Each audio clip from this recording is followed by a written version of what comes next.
sa tuwa kapag kapiling ka. Araw-gabi tayong dalawa.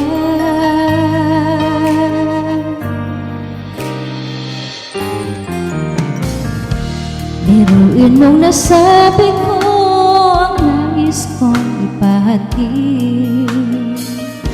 Dapat mo lamang mabatid naman itong dibdib. Tila 10 daang awitin ang natapos kong likhain. Ito ang tunay na damdamin.